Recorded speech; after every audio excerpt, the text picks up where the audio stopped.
Agriculture seems to always be progressing, but sometimes we have to look back at what we used to have, a tradition.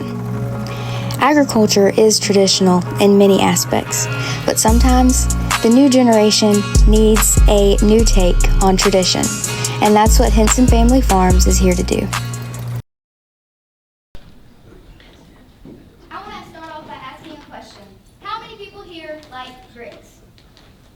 Well, that's a good thing, because for 6 generations, my tradition has been grits.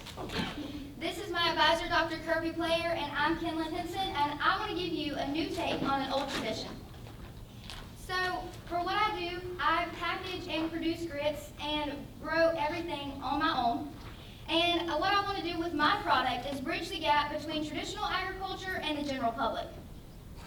The problem here is only 1.8% of the Earth's population is involved in agriculture because of generational displacement. The general public does not understand what agriculture really is.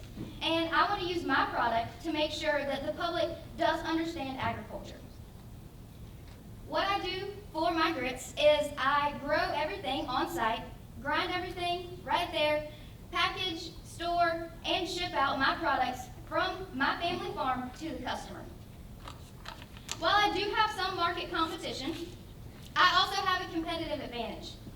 Because in my market, people want to know where their food comes from, and they want to buy local grown products. And for South Carolina, I'm in the right place, because y'all consume the most grits worldwide. So everything's measured by tote, and this is what I profit per tote, which is around $21,000. And what I do is I spend a little bit of money here and there for materials, but mainly profit $4.75 per unit. And in 2022, I've sold over 180,000 units. This was a 37% sales increase from 2021. Overall, I want to use the Cultivate investment to be sure that I can bridge that gap between agriculture and the general public by getting a travel trailer together, putting my meal in this trailer with my products, and showing people what agriculture truly is and where it really comes from. Because without agriculture, where would we be? Thank you. Questions?